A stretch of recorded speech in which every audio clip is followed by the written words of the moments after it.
आज योगी आदित्यनाथ ने मैनपुरी में बीजेपी कैंडिडेट के समर्थन में जबरदस्त रोड शो किया। सीएम योगी का रोड शो जब मैनपुरी की सड़कों पर निकला तो ऐसा लगा मानो पूरी मैनपुरी योगी आदित्यनाथ के लिए सड़कों पर उतर आई। योगी के रोड शो में उमड़े जनसैलाब ने समाजवादी पार्टी के लिए सबसे सेफ सीट माने जाने वाली मैनपुरी का सियासी समीकरण भी हिलाकर रख दिया। खुद सीएम योगी ने भी रोड शो में उमड़ी भीड़ को मैनपुरी में परिवर्तन का संकेत बताया। आप भीड़ देखिए बॉस, ये मैनपुरी है, अखिलेश यादव के परिवार का गढ़, और वहां सीएम योगी के इस रैली में भीड़ देखिए, जन सैलाब दिख रहा है। पहले सुनिए सीएम योगी ने रोड शो में उमड़े जन सैलाब पर क्या कहा है, फिर दिखाऊंगा मैनपुरी में योगी आदित्यनाथ को किस तरह बुलडोजर की सलामी दी गई। देश के लोकसभा चुनाव को लेकर के पूरे देश के अंदर आज जो माहौल है, उस माहौल को ध्यान में रखते हुए मैनपुरी भी इस बार परिवर्तन की राह पर चल रहा है। आपके उत्साह के माध्यम से स्पष्ट दिखाई दे रहा है। मैनपुरी से योगी आदित्यनाथ का रोड शो और उसकी जो तस्वीरें आई वो समाजवादी पार्टी के होश उड़ाने वाली, अखिलेश को डराने वाली और डिंपल यादव को हार की टेंशन देने वाली। सीएम योगी का रोड शो शुरू होने से पहले मैनपुरी में बुलडोजर शो की झलक भी दिखाई दी। सीएम योगी का स्वागत करने के लिए बीजेपी समर्थक बुलडोजर का काफिला लेकर मैनपुरी की सड़कों पर निकले, और फिर जब योगी आदित्यनाथ का रोड शो निकला तो बीजेपी के कार्यकर्ताओं ने बुलडोजर पर खड़े होकर सीएम योगी पर फूल बरसाए। रोड शो के दौरान सीएम योगी ने समाजवादी पार्टी और कांग्रेस गठबंधन पर जमकर हमला बोला। योगी आदित्यनाथ ने इंडी गठबंधन पर मुस्लिम तुष्टीकरण की राजनीति करने का आरोप लगाया। सीएम योगी को सुनिए, फिर मैनपुरी लोकसभा सीट का पूरा सियासी गणित भी बताऊंगा कि कैसे ये जो जन सैलाब है क्या संकेत दे रहा है। इनके द्वारा देश के अंदर मुस्लिम तुष्टीकरण की पराकाष्ठा पर चलते हुए गौ हत्या को प्रश्रय देने के कुत्सित चेष्टा भी कांग्रेस कह रही हम करेंगे। बहनों भाइयों, इंडी गठबंधन को वोट देने का मतलब भारत की आस्था के साथ खिलवाड़, और कोई भी सच्चा भारतीय जो अपनी आस्था को सम्मान करता है वह कांग्रेस गठबंधन के इस साजिश को कतई सफल नहीं होने देगा। वैसे तो मैनपुरी समाजवादी पार्टी की पारंपरिक सीट, यहां मुलायम परिवार का ही दबदबा रहा है। 2019 में मुलायम सिंह यादव मैनपुरी से जीते थे। मुलायम सिंह यादव को 5,24,926 वोट मिले। मुलायम सिंह के निधन के बाद 2022 में मैनपुरी में उपचुनाव हुआ। समाजवादी पार्टी ने डिंपल यादव को उपचुनाव में टिकट दिया। उपचुनाव में डिंपल यादव जीती और डिंपल यादव को 6,18,120 वोट मिले, जबकि बीजेपी के रघुराज सिंह शाके को 3,29,659 वोट मिले थे। मुलायम सिंह यादव के निधन के बाद सिंपैथी वेव में डिंपल यादव जीत गए, लेकिन इस बार मैनपुरी में राह आसान नहीं है, क्योंकि डिंपल यादव के सामने बीजेपी ने जयवीर सिंह को उतारा। जयवीर सिंह योगी सरकार में कैबिनेट मंत्री हैं और 2022 के विधानसभा चुनाव में जयवीर सिंह ने मैनपुरी सदर सीट से समाजवादी पार्टी के कैंडिडेट को हराया। इसके बाद से ही मुलायम सिंह का गढ़ माने जाने वाली मैनपुरी में जयवीर सिंह का सियासी कद भी बढ़ गया।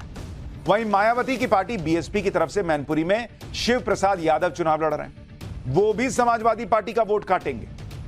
मैनपुरी में मायावती ने भी यादव कैंडिडेट उतारकर कैसे अखिलेश की परेशानी बढ़ाई, वो आप मैनपुरी के जातिगत समीकरण से समझ सकते हैं। क्योंकि अगर आप मैनपुरी को देखेंगे, रायबरेली का आपने मामला देख लिया, अब जरा मैनपुरी को देखिए, जो अखिलेश यादव के परिवार का गढ़ है। यहां यादव वोटर यहां पर करीब 3.5 लाख है, 3.5 लाख, और ठाकुर वोटर जो हैं वो हैं 1.5 लाख। इसी तरह से अगर आप शाक्य देखेंगे, ये हैं 1,60,000,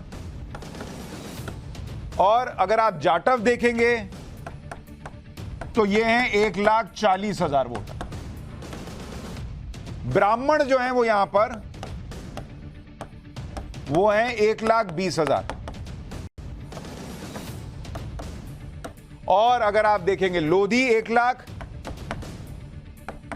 1 लाख, और मुसलमान जो हैं मुस्लिम वो हैं 1 लाख। ये है पूरा मैनपुरी का जातिगत समीकरण।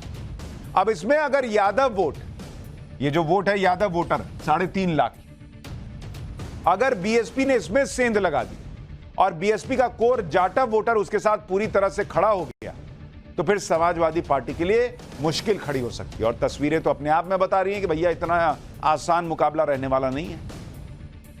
बीजेपी भी अच्छी तरह समझती है मैनपुरी में मुलायम सिंह यादव का अच्छा प्रभाव रहा है, इसलिए सीएम योगी ने भी मुलायम सिंह यादव को याद करते हुए मैनपुरी की जनता को बड़ा संदेश दिया।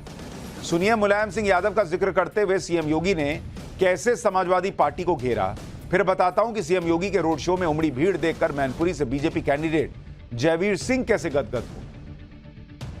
स्वर्गीय मुलायम सिंह जी के दिवंगत होने पर मैं स्वयं उनके गांव गया था, श्रद्धांजलि देने के लिए गया था। प्रधानमंत्री जी ने अपनी संवेदना व्यक्त की थी, लेकिन समाजवादी पार्टी किस तरीके से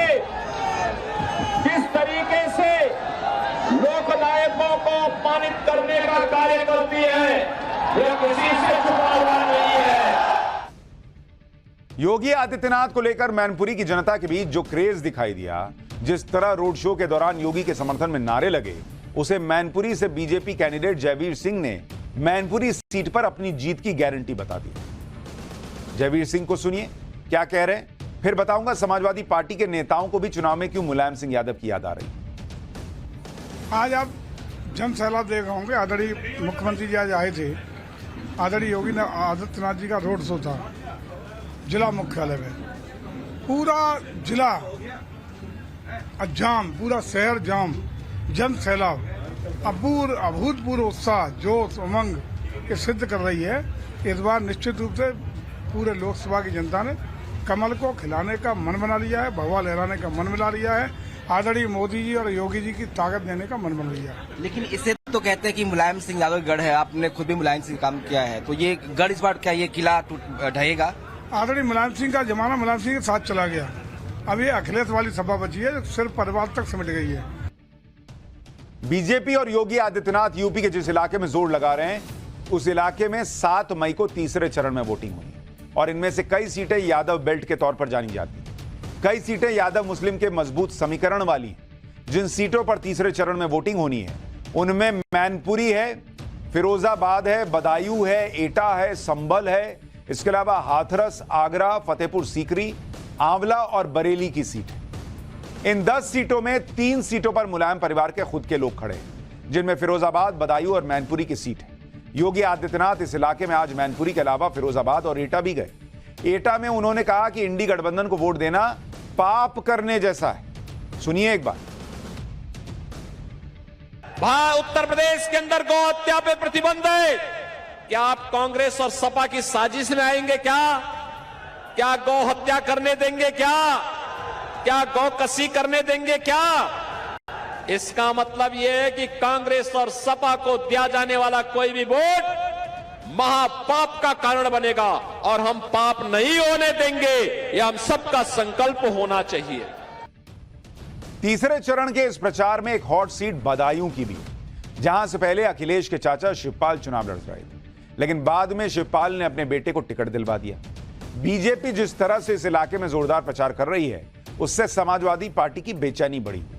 शिवपाल यादव बदायूं में अपने बेटे को जिताने के लिए जोर लगा रहे हैं और इसलिए उन्हें बीच चुनाव में मुलायम सिंह यादव याद आने लगे।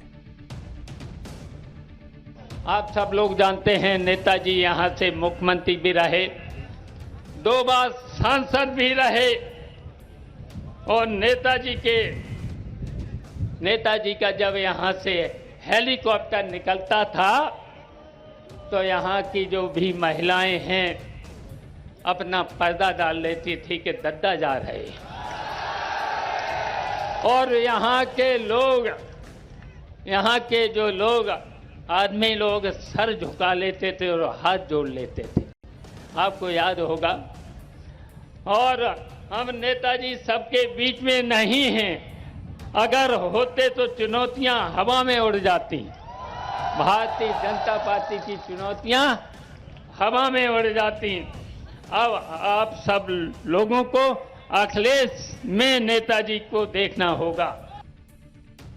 यानी शिवपाल जी भी मान रहे हैं कि चुनौतियां हैं और कह रहे हैं कि अगर मुलायम सिंह होते तो चुनौतियां हवा में उड़ जाती, यानी नहीं है तो चुनौतियां हवा में नहीं उड़ रही।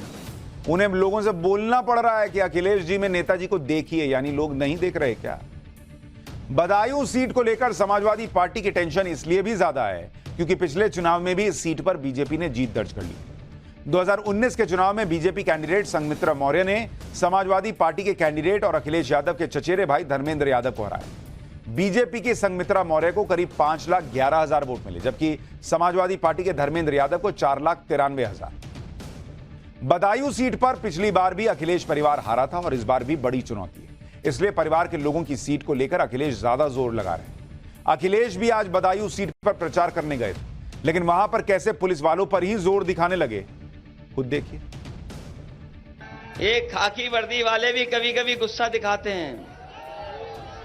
ये लोग भी समझ लें कि बीजेपी अगर दोबारा सरकार में आ गई तो इनकी 3 साल की नौकरी हो जाएगी। ये सोचते हैं ये कैसे हो जाएगा। कभी कभी पत्रकार साथी पूछते हैं ये कैसे हो जाएगा। मैं उनसे पूछता हूं, बताओ आपको पता था कि फौज की 4 साल की नौकरी हो जाएगी? कुछ भी बोलना।